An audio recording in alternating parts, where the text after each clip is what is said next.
بسم اللہ الرحمن الرحیم الحمد للہ وکفی وسلام علی عبادہ الذین اصطفی اما بعد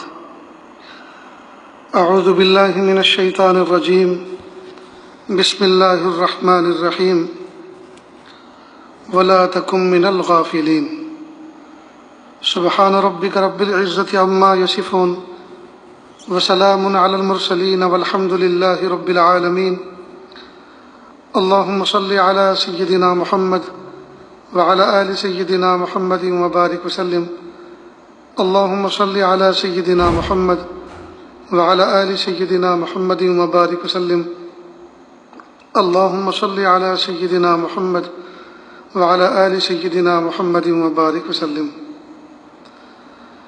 رمضان المبارک کی 2 تاریخ ہے، سن 1441 ہجری ہے۔ ماہ اپریل کی 26 تاریخ ہے، سن 2020 عیسوی ہے۔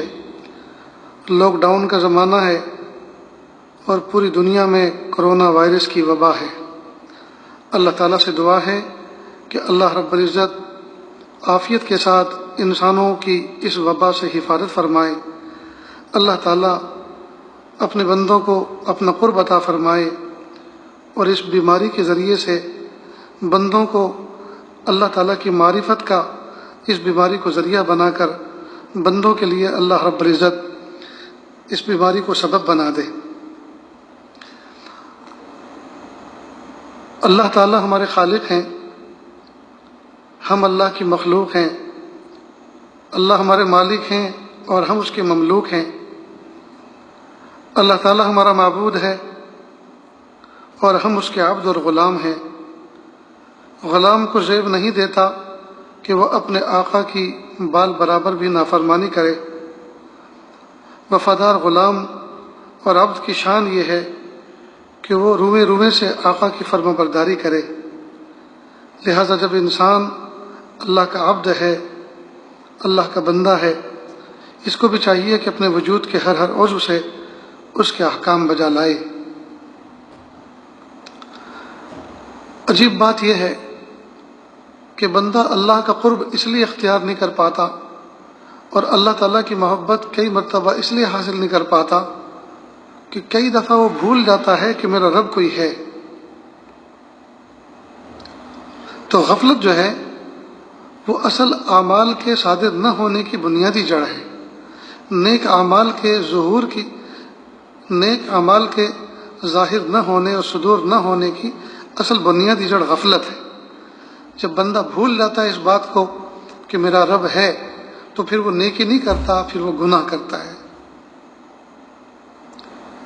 یہ عاجز ایک مثال دے کر اکثر بات کو سمجھانے کی کوشش کرتا ہے اور اپنا سبق سناتا ہے۔ مسجد کے اندر بچے مسجدوں میں نماز پڑھنے آتے ہیں تو والد نے کہا ہوا ہوتا ہے کہ دیکھو مجھے مسجد میں نظر آنا، تم بہت نماز کھاتے ہو، غائب کرتے ہو، مسجد سے غائب رہتے ہو، لہٰذا مجھے نظر آنا۔ اب بچہ جب مسجد میں داخل ہوتا ہے تو وہ سب سے پہلے اس بات کو کھوجتا ہے کہ میرے ابا کدھر ہیں، اس لیے کہ وہ ابا کے لیے نماز پڑھنے نہیں آ رہا، وہ تو ابا کو دکھانے کے لیے آیا ہے۔ لہٰذا کئی دفعہ بچہ مسجد میں آتا ہے اور ابا نہیں ہوتے تو 1 رکعت پڑھ کے چلا جاتا ہے، اس لیے کہ جو ہستی دیکھنے والی ہے وہ دیکھنے والی تھی وہ تو موجود نہیں ہے۔ اسی طرح کئی مرتبہ بچہ آ کر بیٹھ جاتا ہے صف میں، اپنے ہم جولیوں کے ساتھ بیٹھا ہوا ہوتا ہے اور وہ کوئی شرارت کر رہا ہوتا ہے، مستی کر رہا ہوتا ہے، تو کوئی اس کا ساتھی اشارہ کر کے کہتا ہے، کوہنی مار کر کے دیکھو تمہارے ابا پیچھے سے تمہیں دیکھ رہے ہیں۔ اب وہ ایک دم سے درست سست ہو جاتا ہے کہ ابا دیکھ رہے ہیں، اور پھر دھیرے سے کنکھیوں سے دیکھتا بھی ہے کہ ابا دیکھ رہے ہیں کہ نہیں۔ اب اگر دیکھ رہے ہیں تو اور زیادہ ٹھیک ہو جاتا ہے، اور نہیں ہوتے تو پہلے سے زیادہ شرارت کرتا ہے۔ تو بچے کو اگر اس بات کا احساس ہو جائے کہ میرے ابا مجھے دیکھ رہے ہیں تو بچہ شرارت سے باز آ جاتا ہے۔ اگر بندے کو اس بات کا احساس ہو جائے کہ میرا ربا مجھے دیکھ رہا ہے تو پھر بندہ گناہوں سے باز آ جاتا ہے۔ تو غفلت کی ضد ہے حضوری، استحضار۔ کس بات کا استحضار؟ کہ بندے کو اس بات کا احساس ہو کہ میرا اللہ مجھے دیکھ رہا ہے، میں ہر دم اللہ کی نظر میں ہوں۔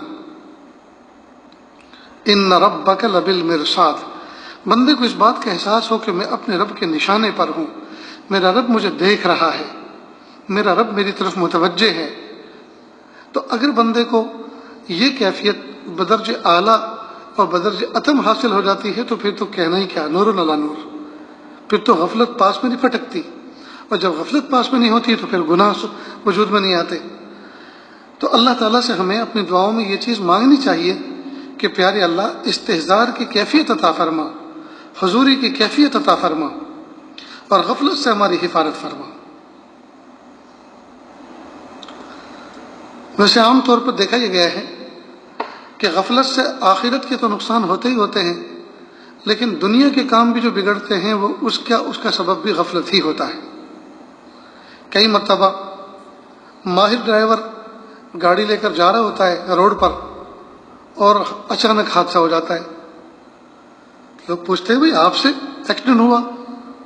کیا بات ہے کہ اصل میں چلا تو رہا تھا کیئرفل، لیکن سائیڈ پہ فون رکھا ہوا تھا اور میری نظر فون پہ چلی گئی، تو میں رستے سے غافل ہو گیا اور نظر توجہ فون کے اوپر چلی گئی۔ تو دیکھیے غفلت ہوئی، توجہ ہٹی، توجہ ہونی چاہیے تھی، حضوری کی کیفیت ہونی چاہیے تھی اسٹیئرنگ اور روڈ کے اوپر، اور وہ توجہ وہاں سے ہٹ کر چلی گئی دوسری جگہ، تو جہاں ہونی چاہیے تھی وہاں سے غفلت ہو گئی، تو غفلت ہونے کی وجہ سے ایکسیڈنٹ کا حادثہ وجود میں آیا۔ تو دنیا میں بھی جتنے حادثات اور نقصانات ہوتے ہیں اس کی وجہ عدم توجہ، اس کی وجہ غفلت ہوتی ہے۔ کچن کے اندر ہماری ماں بہنیں کوکنگ کر رہی ہوتی ہیں، کھانا پکا رہی ہوتی ہیں، دودھ گرم کر رہی ہوتی ہیں، چائے پکا رہی ہوتی ہیں، تو جہاں ذرا سی توجہ دودھ سے ہٹی، جہاں کچن سے ذرا سی توجہ ہٹی دوسری طرف نظر گئی اور دودھ ابل گیا۔ پوچھتے بھی دودھ کیسے ابل گیا، آپ تو یہیں بیٹھے تھے؟ کہا بس میں ادھر کو دیکھ رہی تھی اور ادھر دودھ ابل گیا۔ تو توجہ چاہیے تھی دودھ کے اوپر، جو جس برتن میں، جس پتیلی میں دودھ کو ابالا جا رہا ہے، دودھ گرم کیا جا رہا ہے، توجہ تو ہونی چاہیے تھی اس پر، لیکن توجہ وہاں سے ہٹی اور وہاں غفلت آ گئی اور توجہ چلی گئی دوسری طرف، لہٰذا جہاں غفلت آئی وہاں نقصان ہو گیا۔ تو دنیا کے اندر جہاں جہاں غفلت ہوتی ہے وہاں وہاں نقصان ہوتا ہے۔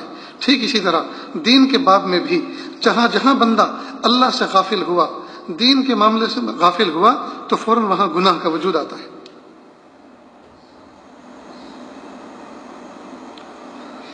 لہٰذا اس بات کی ہم کوشش کریں کہ ہمارے دل سے غفلت دور ہو اور اللہ تعالیٰ کی حضوری اور استحضار اس کی جگہ لے، اور ہم اللہ سے پلک جھپکنے کے برابر بھی غافل نہ رہیں۔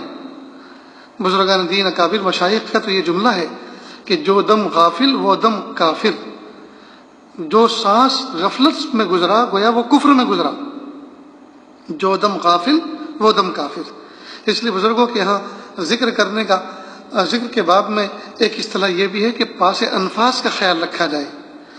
انفاس، انفس کی جمع یعنی سانس، پاس انفاس یعنی سانسوں پر دھیان رکھیں کہ کوئی سانس غفلت سے تو نہیں لیا جا رہا، اس کو پاس انفاس بھی کہتے ہیں۔ یعنی ویسے پاس انفاس کے ساتھ ایک ذکر کیا جاتا ہے، لیکن اس ذکر کا منشا بھی یہ ہوتا ہے کہ جس طرح سے ذکر میں بندہ ایک اپنی سانسوں پر دھیان اور خیال رکھ رہا ہے، اس طرح ذکر کے بغیر بھی جب سانس لے، سانس کا نکلنا ہو اور سانس کا لینا ہو، تو اس وقت بھی اللہ سے غافل نہ رہے۔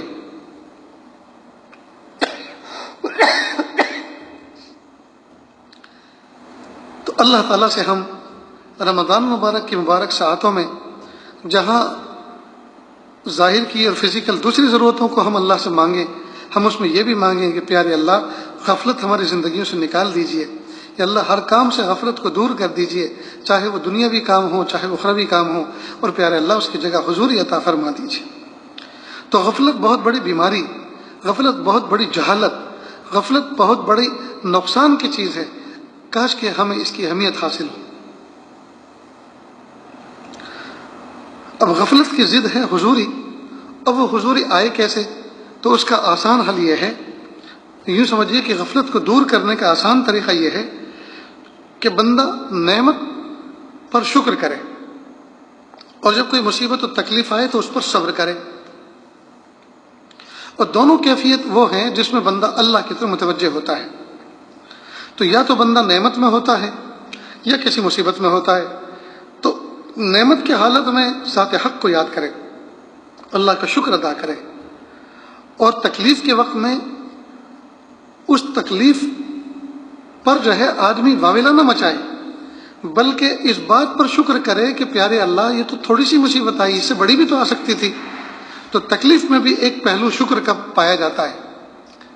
بہرحال تو صبر کا مطلب صرف یہی نہیں ہے کہ آج کل اصل میں اردو سے ہم لوگ دین کو سمجھیں تو صبر کا مطلب یہ ہے کہ اگر ایک تماچا کسی نے مارا تو وہ چپ چاپ رو لو، اس کا معنی ہے صبر. اور سامنے والے کہتے ہیں بیٹا صبر کرو. صبر تو بہت عظیم نعمت ہے اور عجیب و غریب نعمت ہے. اگر بندہ اس کے مفہوم کو اچھی طرح سے سمجھ لے پھر تو دل ہی خوش ہو جائے. صبر کا معنی ہے کہ ذات حق کی طرف متوجہ رہے. جو تکلیف آئی ہے اس تکلیف کی وجہ سے بندہ اللہ کی ذات سے غافل نہ ہو جائے، ڈٹا رہے، جمع رہے، اللہ کی یاد میں لگا رہے، اللہ کی طرف متوجہ رہے. چاہے حالات کتنے ہی ناگوار ہوں، چاہے کتنے ہی ناخوشگوار ہوں، کتنی ہی تکلیف ہو، کتنی ہی مصیبت ہو، لیکن میرا دل اللہ کی ذات سے غافل نہیں ہوگا. میں اس مصیبت اور غفلت، اس مصیبت اور پریشانی اور تکلیف میں نہیں لگوں گا، میں ذات حق کی طرف متوجہ رہوں گا. یہ ہے گویا صبر کا ایک مفہوم. تو صبر کے معنی ہے یاد الہی میں جم جانا، چاہے حالات کیسے بھی ناخوشگوار ہوں، کیسے بھی ناموافق ہوں، بندہ ان ناموافق اور ناخوشگوار حالات کی وجہ سے ذات حق کو نہ چھوڑے. جیسے بہت سے لوگ گھر کے اندر شادی بیاہ ہو تو خوشی میں نماز چھوڑ دیتے، یا کوئی تکلیف ہو تو نماز چھوڑ دیتے. تو اس کا مطلب طے ہوا کہ یہ نماز ہماری طبیعت نہیں بنی، اندر سے اس کا شوق ہمارے اندر پیدا نہیں ہوا. یہ تو گویا کوئی کام نہیں ہے تو چلو نماز ہی پڑھ لو، یہ تو ایسی بات ہوئی. اس کا مطلب یہ کہ کمال درجے کا شوق نہیں ہے. ورنہ اگر شوق ہوتا نماز کا اور ذات حق کی طرف توجہ ہوتی تو حالات چاہے ایسے ہوں یا ویسے ہوں، حالات چاہے موافق ہوں یا مخالف ہوں، بندہ ہر حال میں اللہ کو یاد کرتا. اور چنانچہ ایسے ہیں اللہ کے بندے دنیا میں بھرے پڑے ہیں، لاکھوں کی تعداد میں ہیں کہ وہ نہ خوشیوں میں اپنی نمازوں کو فوت کرتے ہیں، نہ غمیوں میں اپنی نمازوں کو فوت کرتے ہیں. تو بہرحال غفلت کو دور کرنے کا طریقہ یہ ہے کہ بندہ اس کی جگہ پہ حضوری کو لائے، اور حضوری اور اللہ کا استحضار اس طرح سے پیدا کرے کہ نعمت پر اللہ کا شکر ادا کرے اور تکلیف کی حالت میں صبر کے ساتھ اللہ کی طرف متوجہ رہے. نیز ایک طریقہ اور ہے اللہ تعالیٰ کا استحضار اور حضوری کو دل میں پیدا کرنے کا، وہ یہ ہے کہ موقع بموقع دعاؤں کا اہتمام کریں. جس موقع کے مناسب جو دعا اللہ کے محبوب صلی اللہ علیہ وسلم نے بتائی ہے ان دعاؤں کو یاد کر کے رکھیں اور ان دعاؤں کو پڑھیں. لہذا اللہ کے محبوب صلی اللہ علیہ وسلم نے قدم قدم پر، جگہ جگہ پر دعا مانگنے کی ترغیب دی. کہیں مسجد میں داخل ہو رہے ہیں تو داخل ہونے کی دعا، نکل رہے ہیں تو نکلنے کی دعا، گھر میں داخل ہو رہے ہیں گھر میں داخل ہونے کی دعا، سلام، اور گھر سے باہر نکل رہے ہیں تو دعا، سواری پہ قدم رکھ رہے ہیں تو دعا، سواری سے اتر رہے ہیں تو دعا، سواری میں بیٹھنے کے بعد دعا. غرض یہ کہ کوئی موقع ایسا اللہ کے محبوب صلی اللہ علیہ وسلم نے نہیں چھوڑا کہ بندہ وہ اللہ کی یاد سے غافل رہے. استنجا خانے میں جا رہے ہیں تو دعا، باہر نکل رہے ہیں تو دعا، کھانے بیٹھ رہے ہیں تو دعا، کھانے کے بعد تو دعا، سو رہے ہیں تو دعا، سو کر اٹھ رہے ہیں تو دعا، اللہ اکبر کبیرہ، اوپر چڑھ رہے ہیں تو دعا، نیچے اتر رہے ہیں تو دعا. خوشی کسی بندے کو خوشحالی میں دیکھ رہے ہیں تو اس کو دعا سے نواز رہے ہیں، اور کسی کی تکلیف کو دیکھ رہے ہیں تو خود تکلیف سے بچنے کی دعا پڑھ رہے ہیں. اللہ اکبر کبیرہ. تو دعاؤں کا اہتمام، موقع بموقع بندہ دعاؤں کا اہتمام کرے. جس موقع کی مناسبت سے جو دعا محبوب صلی اللہ علیہ وسلم نے فرمائی ہے اس سے بہتر کوئی دعا ہو نہیں سکتی. لہذا ان دعاؤں کو اپنی نوک زبان بنائیں، ان کو یاد کریں، ان کا ترجمہ دیکھ لیں، تاکہ جس وقت ہم تلفظ کر رہے ہوں ہمیں اس بات کا احساس ہو کہ اس وقت ہم مانگ کیا رہے ہیں.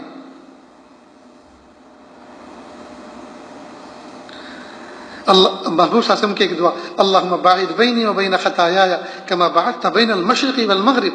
سبحان اللہ، کیا پیاری دعائیں. پیارے اللہ میرے اور میرے گناہوں کے درمیان ایسا فاصلہ کر دیجئے جیسا مشرق اور مغرب کا فاصلہ ہے. اللہ اکبر کبیرہ. یہ مشرق اور مغرب کے درمیان کی مسافت یہ کوئی معمولی مسافت ہے؟ ذرا 1 کلومیٹر چل کے تو دیکھو تو پتہ چلے گا کیا کیا دکھتا ہے، اور 1 کلومیٹر کی مسافت کتنی دیر میں طے ہو پاتی ہے. تو 1 کلومیٹر چلنا مشکل، تو مشرق اور مغرب کے درمیان کی مسافت کو کوئی ناپ سکتا ہے؟ کوئی دیکھ سکتا ہے بھلا؟ تو کہا اللہم باعد بینی و بین خطایا کما بعدت بین المشرق والمغرب. کہیں فرمایا اللہم نقنی من الذنوب والخطایا کما ینقی الثوب الابیض من الدنس. اللہ اکبر کبیرہ. محبوب صلی اللہ علیہ وسلم کی زبان مبارک سے نکلی ہوئی دعائیں بندہ پڑھے تو منہ میٹھا ہو جاتا ہے. اس لیے ہم عربی زبان کے اندر دعاؤں کا اہتمام کریں اور اس کا ترجمہ پڑھ لیں، تاکہ جس وقت ہم دعاؤں کا تلفظ کریں تو ہم عظمتوں کے ساتھ، محبتوں کے ساتھ، معنی کے استحضار کے ساتھ، حضور پاک کی یاد کے ساتھ ہم دعاؤں کو پڑھیں. تو موقع کی مناسبت سے دعاؤں کا اہتمام کریں. اب اگر مسنون دعائیں، معصور دعائیں یاد نہ ہو یا عربی زبان میں تلفظ نہ کر سکتا ہو، یاد نہ ہو، تو بندہ اپنی ہی زبان میں دعا کر لے موقع کی مناسبت سے. کہتے ہیں کہ جس طرح موقع کی مناسبت سے کی جانے والی بات سونے کی ڈلیوں کے مانند ہوتی ہے.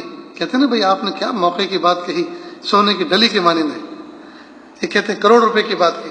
تو موقع کی مناسبت سے کی جانے والی بات جیسے سونے کی ڈلیوں کی مانند ہوتی ہے، اسی طرح موقع کی مناسبت سے کی جانے والی دعا بھی اقرب الی الاجابت ہوا کرتی ہے، قبولیت کے بہت قریب ہوتی ہے. مثال کے طور پر ہم غسل کرنے کے لیے گئے، اب غسل کر کے صابن سے مل مل کر نہا کر باہر آئے تو اللہ سے دعا کریں، پیارے اللہ ظاہری جسم کا میل تو میں نے مل مل کے دور کر دیا ہے، یا اللہ اپنے دل کی میل کو میں کیسے دور کروں؟ یا اللہ اس کو آپ اپنے فضل سے دور کر دیجیے، یا اللہ اس کو آپ اپنے فضل سے دور کر دیجیے. یہ موقع کی مناسب دعا ہے. اسی طرح ہم سفر میں جا رہے ہیں اور بس میں بیٹھے کیا کھڑے ہوئے، بھیڑ اتنی تھی کہ بمشکل ایک پیر پہ کھڑے تھے. اب جہاں ہم کھڑے ہوئے تھے وہیں سے اگلے اسٹاپ پر ایک پیسنجر اترا اور ہم فوراً بیٹھ گئے. تو بیٹھتے کہ پیارے اللہ جس طرح سے دنیا کی تنگی میں یا اللہ عافیت کے ساتھ آپ نے مجھے بیٹھنے کی جگہ عطا فرما دی، یا اللہ میدان محشر کی تنگی میں بھی میری حفاظت فرما اور وہاں عرش کا سایہ نصیب فرما. تو یہ موقع کی مناسب دعا ہے. ہم کسی کے گھر گئے، ان کو دعا دیں، کھانا کھایا، اب وہاں سے نکل رہے ہیں تو دعا دیں کہ پیارے اللہ ماں بہنوں نے جس محبت کے ساتھ ہمارے لیے اچھے اچھے کھانے پکائے، بہترین دسترخوان چنا، پیارے اللہ اس کے بدلے ان کو اپنا قرب اور تعلق عطا فرما. اور یا اللہ صاحب خانہ نے جس محبت سے ہمیں اپنے گھر میں بلایا، اپنے گھر کی چھت کے نیچے پناہ دی، یا اللہ ان کو قیامت کے دن عرش کا سایہ نصیب فرما. اب یہ ایسی دعا ہے کہ سننے والے کا بھی دل خوش ہو جاتا ہے کہ کتنی پیاری دعا ہمیں مل رہی ہے. ہم حرم میں جائیں اور کعبۃ اللہ کا طواف کریں، طواف کے بعد 2 رکعت واجب الطواف ادا کریں. اب کعبۃ اللہ آنکھوں کے سامنے ہوتا ہے، ہاتھوں کا پیالہ پھیلا ہوا ہوتا ہے، تو بندہ اس وقت بہترین دعا، وہ بہت پرائم ٹائم ہوتا ہے دعا کا، اس وقت اللہ سے جو مانگو اللہ پاک عطا فرماتے ہیں. تو اس موقع پہ دعا کریں پیارے اللہ اپنے گھر کے چکر کٹوانے کے بعد مخلوق کے در کے چکر کاٹنے سے حفاظت فرما دیجیے. مخلوق کے در کے چکر کاٹنا اس کے بہت سارے میننگ ہیں، بہت سارے چکر ہیں. ہم جس ملک میں رہتے ہیں بہت اچھی طرح سے سمجھ سکتے ہیں. پیمنٹ کس لینے کے لیے چکر کاٹنا، یہ بھی چکر کاٹنا ہے. کسی کو اپنا حلال مال قرض کے طور پر دیا ہے، وعدہ پورا نہیں کر رہا، اب اس کو لینے کے لیے بار بار چکر کاٹنے پڑ رہے ہیں. کہیں آرڈر کا مال پہنچایا تھا، اب وہاں سے پیمنٹ نہیں مل رہا، اس کے لیے بار بار وصولی کے لیے جانا پڑ رہا ہے. حکومت کے محکموں کے اندر کوئی اپروول چاہیے تو کاغذ سبمٹ کر رکھے ہیں، بار بار چکر کاٹنے پڑ رہے ہیں. تو نہ جانے کتنی زندگی میں چکر ہیں بندے کے.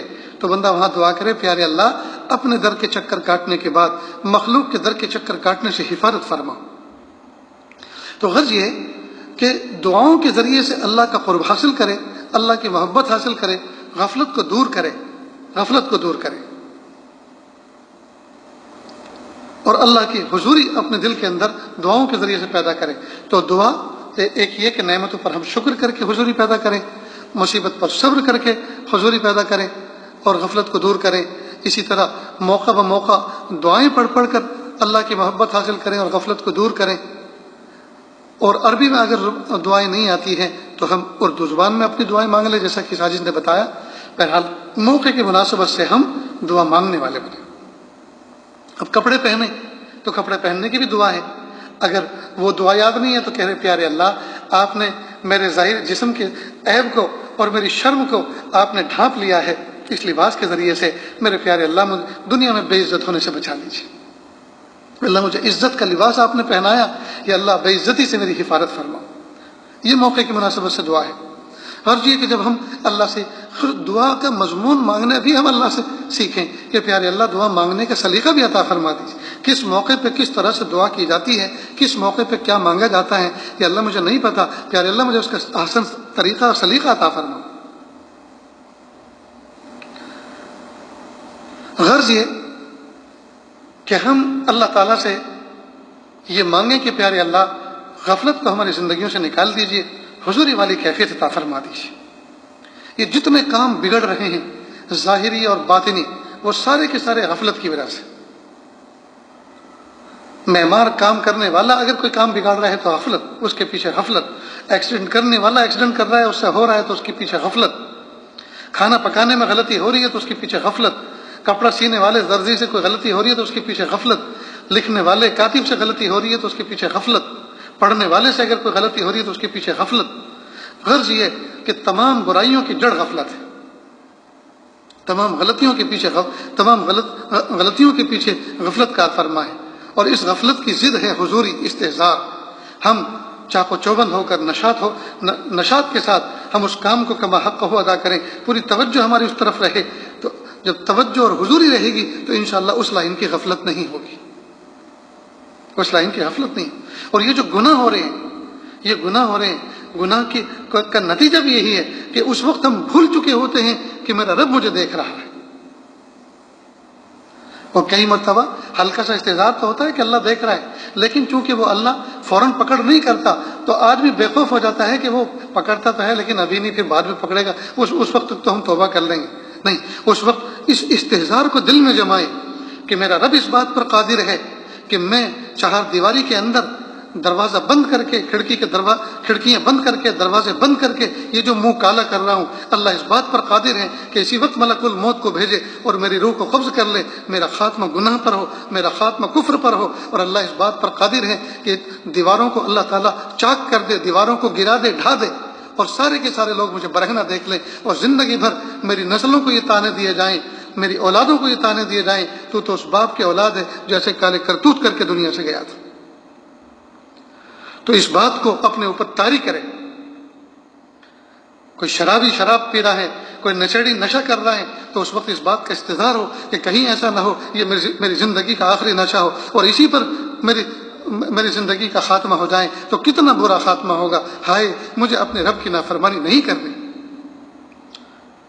تو زنا کرنے والا، بدکاری کرنے والا، سود وصول کرنے والا، حرام کھانے والا جس وقت یہ عمل کر رہا ہو اس وقت اس کو قوی اس بات کا استحضار ہونا چاہیے کہیں ایسا نہ ہو کہ میرا رب میری زندگی کی شام اسی عمل پہ کر دے اور میری زندگی کا خاتمہ اسی عمل پر ہو جائے اور پھر یہ خاتمہ سوئے خاتمہ نہ ہو جائے اور ہمیشہ ہمیشہ کی جہنم میں مجھے جانا نہ پڑے. تو استحضار کے بھی درجے ہوتے ہیں. کچھ استحضار کئی مرتبہ گنہگار کو بھی ہوتا ہے لیکن کما حق اس کو استحضار نہیں ہوتا جیسا ہونا چاہیے، اس لیے وہ نہیں بچ پاتا. اگر پورا استحضار اس کو حاصل ہو جائے تو سبحان اللہ وہ تو اللہ کا ولی بن جائے. تو کئی مرتبہ گنہگار کو احساس تو ہوتا ہے لیکن بہت کم درجے کا ہوتا ہے. اور وہ کم درجے کا جو ہوتا ہے در حقیقت اس کا ایمان ہوتا ہے پیچھے سے جو اس کو کچھو کے مار رہا ہوتا ہے کہ تو غفلت سے نکل، تیرا رب اپنے رب کی طرف متوجہ ہو.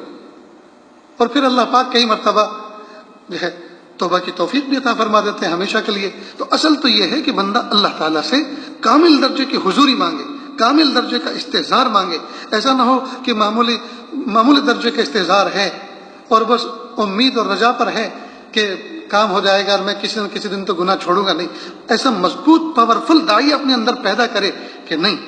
جیسے حکیم اختر صاحب رحمۃ اللہ علیہ نے ایک شعر کہا تھا ایک مرتبہ، یہ عاجز ان کی خانقاہ میں کراچی میں بیٹھا ہوا تھا تو حضرت نے فرمایا اے نوجوانوں، اگر بازار میں نکل رہے ہو اور بازار میں چل رہے ہو اور وہاں کوئی سامنے خوش قامت کوئی لڑکی کوئی عورت تمہارے سامنے آ جائے تو اس وقت فوراً نظر جھٹکے سے ہٹاؤ اور احقر کا ایک شعر پڑھ لیا کرو، نہ دیکھیں گے نہ دیکھیں گے ان کو ہرگز نہ دیکھیں گے کہ جن کے دیکھنے سے رب میرا ناراض ہوتا ہے۔ تو کہا اس سے ہمت پیدا ہو جائے گی۔ تو حضوری کے اندر جو ہے پاور پیدا کریں، استحضار کے اندر قوت پیدا کریں، مضبوطی کے ساتھ جو ہے قوت کے ساتھ جو ہے استحضار کے ساتھ جب رہیں گے تو انشاءاللہ بڑے بڑے گناہوں سے ہم اپنے آپ کو بچا پائیں گے اللہ کے فضل سے۔ اس وقت مجھے ایک واقعہ یاد آ رہا ہے اور میرے لیے اس میں بڑی عبرت ہے اور ہم سب کے لیے بڑی عبرت ہے۔ ایک چرسی تھا، چرس پیا کرتا تھا۔ اس نے ایک نوجوان سے کہا کہ بھائی بہت طلب آ رہی ہے اور چرس پینا ہے، کچھ پیسے دے دو۔ اس نے کہا توبہ توبہ، چرس پینے کے لیے پیسے میں دوں؟ کھانا کھلا دوں گا، کھانے کے لیے پیسے دے دوں گا، لیکن چرس کے لیے نہیں دے سکتا۔ اس نے کہا یار کھلانے کی ذمہ داری تو کسی اور نے لے رکھی ہے، تو بس مجھے چرس کے پیسے دے دے۔ کہ اس چرسی نے اس انداز سے کہا کہ میں مجبور ہو کر میں نے اس کو پیسے دے دیے۔ اس کے بعد وہ پیسے لے کر تیز تیز قدم ایک طرف چل پڑا۔ میں بھی اس کے پیچھے پیچھے ہو لیا کہ دیکھوں یہ جاتا کہاں ہے اور کرتا کیا ہے۔ تو راستے میں ایک جگہ فنکشن ہال تھا، شادی خانہ تھا، اور دو حصوں میں تھا۔ راستے کے ایک طرف ایک حصہ تھا، دوسری طرف دوسرا حصہ تھا۔ ایک طرف مردوں کا حصہ تھا، دوسری طرف عورتوں کا حصہ تھا۔ کھانا مردوں والے حصے میں چل رہا تھا، وہاں بنا تھا، اور وہیں سے سرو کیا جا رہا تھا عورتوں والے حصے میں۔ تو ایک شخص ایک بڑی سی ٹرے کے اندر، تشت کے اندر بریانی بھر کر لے کے جا رہا تھا عورتوں والے حصے کی طرف، اور روڈ پہ ٹھوکر لگی اور وہ تشت اس کا گر گیا ہاتھوں سے اور بریانی روڈ پہ گر گئی۔ اس نے تشت کو جھاڑا اور لے کر واپس دوسری لینے چلا گیا۔ اب یہ چرسی وہیں روڈ پہ بیٹھ کے اس بریانی سے کھانا شروع کر دیا جو ڈھیر لگا ہوا تھا۔ اس کی نظر مجھ پہ پڑی، میں پیچھے کھڑا ہوا تھا۔ تو چرسی نے مجھے دیکھا اور دیکھتے کے ساتھ ہی بڑی عجیب بات کہی میں جس کو زندگی میں کبھی بھلا نہیں سکتا۔ اس نے یہ کہا کہ وہ کھلاتا تو ہمیشہ برتن ہی میں ہے، لیکن آج کل ذرا اس سے انبن چل رہی ہے۔ وہ کھلاتا تو ہمیشہ برتن ہی میں ہے، لیکن آج کل ذرا اس سے انبن چل رہی ہے۔ اور ہاں کریم اتنا ہے، غصہ چاہے جتنا ہو جائے لیکن بھوکا کبھی نہیں سلاتا، کھلا کے سلاتا ہے۔ تو دیکھیے ایک درجے کا استحضار تو اس چرسی کو بھی تھا نا، اس چرسی کو بھی تھا۔ کاش کہ کامل درجے کا استحضار حاصل ہو جائے تو بندہ جب اس بات پر یقین رکھتا ہے کہ اللہ دینے والے ہیں تو اس بات کا یقین تو ہے نا کہ اللہ دینے والے ہیں، تو اس بات کا بھی تو یقین پیدا ہونا چاہیے کہ وہ اللہ اس بات پر بھی تو قادر ہیں کہ جو تو اس وقت گناہ کر رہا ہے اسی گناہ کی حالت میں اگر روح قبض کر لے تو پھر خاتمہ کتنا برا ہوگا۔ بہرحال اللہ تعالیٰ سے ہم یہ دعا کریں کہ پیارے رب غفلت بھری زندگی سے ہماری حفاظت فرما، حضوری والی زندگی عطا فرما۔ میرے پیارے اللہ زندگی کا قیمتی حصہ اور سونے اور چاندی اور ہیرے جواہرات سے زیادہ قیمتی لمحات زندگی غفلتوں میں گزر گئے۔ میرے پیارے اللہ اب نہیں پتا زندگی کی شام کس گلی میں ہوگی اور کس حال میں ہوگی۔ میرے پیارے رب اب زندگی کے جو دن بچے ہیں ان کو گزرے ہوئے دن سے بہتر گزارنے کی توفیق عطا فرما اور گزرے ہوئے دنوں کا کفارہ بنانے کی توفیق عطا فرما۔ وآخر دعوانا ان الحمد للہ رب العالمین۔ دعا کر لیجیے۔ بسم اللہ الرحمن الرحیم۔ اللہم صل علی سیدنا محمد وعلی آل سیدنا محمد وبارک وسلم۔ لا احصی ثناء علیک انت کما اثنیت علی نفسک رب اغفر ورحم وانت خیر الراحمین۔ حسبی اللہ لا الہ الا ہو علیہ توکلت وهو رب العرش العظیم۔ الحمد للہ رب العالمین الرحمن الرحیم مالک یوم الدین۔ ایاک نعبد وایاک نستعین، ایاک نعبد وایاک نستعین، ایاک نعبد وایاک نستعین۔ اهدنا الصراط المستقیم صراط الذین انعمت علیہم غیر المغضوب علیہم ولا الضالین، آمین یا رب العالمین۔ میرے پیارے رب ہم ظاہر میں آپ کے بندے اور بندیاں ہیں، حقیقت میں نہایت گندے ہیں۔ اللہ ہمارے دلوں کی گندگی کو دور فرما، ہمیں اپنی بندگی کا سلیقہ عطا فرما، شرمندگی والے کاموں سے ہماری حفاظت فرما، برے دن سے، بری بات سے، بری رات سے، برے انجام سے ہماری حفاظت فرما، سوء خاتمہ سے ہماری حفاظت فرما۔ اللہ جی یہ ہاتھ اٹھائے جانے کے قابل، یہ ہاتھ اٹھائے جانے کے قابل نہیں اور یہ زبان کچھ سوال کرنے کے قابل نہیں۔ آپ سے نہ مانگے تو کس سے مانگے، آپ سے سوال نہ کرے تو کس سے سوال کریں۔ ایک کمزور ایک قوی کے دروازے پر، ایک سائل ایک سخی کے دروازے پر، ایک محتاج غنی کے دروازے پر حاضر ہے، میرے پیارے اللہ رحم فرما دیجئے، معاف کر دیجئے، معاف کر دیجئے، حضوری والی کیفیت دے دیجئے، استحضار والی کیفیت دے دیجئے، غفلت کا خاتمہ کر دیجئے، غفلت کو زندگی سے نکال دیجئے، یا اللہ طاعت والی کیفیت عطا فرما دیجئے، اطاعت والی کیفیت عطا فرما دیجئے، میرے پیارے اللہ ہمارے ایمان میں اضافہ فرما دیجئے، یا اللہ ہمارے اعمال میں برکت عطا فرما دیجئے، ہمارے رزق میں برکت عطا فرما دیجئے، اوقات میں برکت عطا فرما دیجئے، میرے پیارے اللہ ہمارے مشوروں میں برکت عطا فرما دیجئے، یا اللہ ہمارے دینی کاموں میں برکت عطا فرما دیجئے، میرے پیارے اللہ لمحات زندگی غفلتوں کے ساتھ گزر گئے، اب نہیں پتہ زندگی کی شام کس گلی میں ہوگی اور کس حال میں ہوگی، میرے پیارے اللہ کلمہ بھی میسر ہوتا ہے کہ نہیں ہوتا، کفن دفن بھی میسر ہوتا ہے کہ نہیں ہوتا، اے میرے پیارے رب ہم بے کسی اور بے بسی کی موت سے پناہ چاہتے ہیں، اچانک کی موت سے پناہ چاہتے ہیں، میرے پیارے اللہ ہمارے بچے اپنے پیروں پہ کھڑے ہوں، دین کے دائی ہوں اور ایمانی کیفیت کے اعلیٰ مقام پر ہوں، اور یا اللہ ہمارے حقوق اللہ ادا ہو چکے ہوں یا معاف ہو چکے ہوں، حقوق العباد ادا ہو چکے ہوں یا معاف ہو چکے ہوں، آپ ہم سے راضی ہوں، ہم آپ سے راضی ہوں، یا اللہ اس حال میں ہمیں اپنے پاس بلائیے، میرے پیارے اللہ غفلت والی زندگی سے ہماری حفاظت فرما دیجیے، یا اللہ پوری دنیا میں یا اللہ جو اس وقت وبا پھیلی ہوئی ہے اور پوری دنیا کے بڑے بڑے حکمراں، بڑے بڑے جابر حکمراں یا اللہ اپنی قوت اور اپنی طاقت کا ڈنکا بجانے والے اور اپنی مادی طاقتوں پر ناز کرنے والے آج ہتھیلی مسل رہے ہیں، آج کف افسوس مل رہے ہیں، یا اللہ ان کو اپنی بے بسی کا احساس ہے، ہائے ہمارے پاس کچھ بھی نہیں، میرے پیارے اللہ یہ ان کی باطنی کیفیت بنا دیجئے اور اپنی معرفت عطا فرما دیجئے، اس بیماری کے ذریعے سے یا اللہ سب کو انسانوں کو اپنی معرفت عطا فرما دیجئے، یا اللہ بندوں کو سمجھا دیجئے تم کچھ بھی نہیں ہو، میں سب کچھ ہوں، تم میرے مملوک ہو،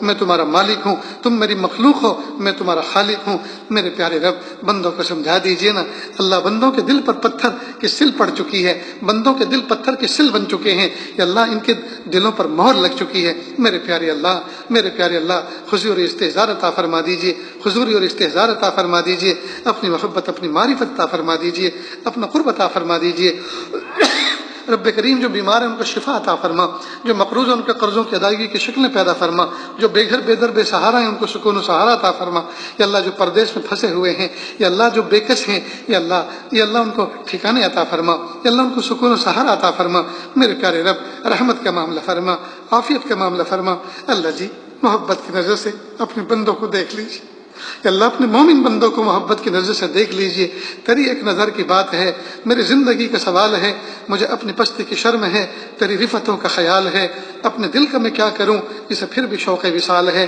اے میرے پیارے رب، اے میرے سونے رب، دن اچھا نہیں لگتا مگر آپ کی یاد کے ساتھ، اور رات اچھی نہیں لگتی مگر آپ کی مناجات کے ساتھ، میرے پیارے اللہ دن اور رات کو اپنی طرف متوجہ رہنے والا بنا دیجئے، اللہ دن اور رات میں ہمیں اپنی طرف متوجہ رہنے والا بنا دیجئے، اللہ جی میلے دل لے کر، ٹوٹے ہوئے دل لے کر، غافل دل لے کر آپ کے سامنے بیٹھے ہیں، اللہ جوڑ دیجئے، مہربانی فرما دیجئے، عافیت کا معاملہ فرما دیجئے، پاک کر دیجئے، صاف کر دیجئے، دھوبی بیٹا چاند سا بنا دیجئے، اللہ ہم سب کو ایسا بنا دیجئے ہم آپ کو پسند آ جائیں، کہ اللہ یہ رحمت کا اشرا چل رہا ہے، کہ اللہ رحمت کا وافر حصہ ہمیں عطا فرما، وافر حصہ عطا فرما، وافر حصہ عطا فرما، اللہ جو مانگا عطا فرما، جو مانگنے سے رہ گیا وہ بھی عطا فرما، کہ اللہ اس وقت جن کے دسترخوانوں پر یا اللہ نعمتیں نہیں ہیں، یا اللہ جو پریشانی کے شکار ہیں، یا اللہ مصیبتوں میں گھرے ہوئے ہیں، یا اللہ ان کے دسترخوانوں کو بھی نعمتوں سے سجا دیجیے، نعمتوں سے بھر دیجیے، نعمتوں سے بھر دیجیے، کہ اللہ ہمارے پڑوس میں کوئی بھوکا کہ اللہ سادے پانی سے روزہ افطار